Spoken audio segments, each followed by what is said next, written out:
Breaking news on Wall Street, another bad day for the markets. New attacks also on the Fed chairman by President Trump. Yeah, Jose, it looks like a sell-off on Wall Street this Monday morning in reaction to exactly what you mentioned, these remarks from President Trump via Truth Social, attacking the Federal Reserve Chairman Jerome Powell. Again, he is the steward of the economy, levering interest rates to try to steer the U.S. economy out of any sort of, concerns of a recession here. The president saying on Truth Social that Mr. Powell is, quote, Mr. Too Late, a major loser.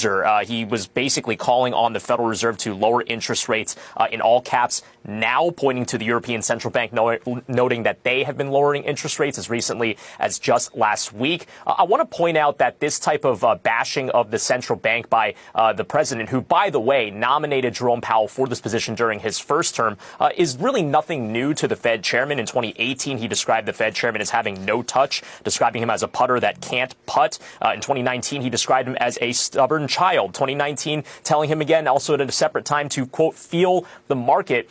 This Fed chair, Jerome Powell, is used to this type of bashing, but of course you cannot avoid the optics here of this tariff war that could at some point tilt the Federal Reserve into lowering interest rates to try to steer clear of more contagion in the financial markets, in addition to concerns over unemployment taking up as a result of the uncertainty from these tariff policies. But nonetheless, really doing a lot of damage on Wall Street today, with the Dow 30 down 2.7%, down over 1,000 points. We'll see what happens in the next 3.5 hours of trading, Jose.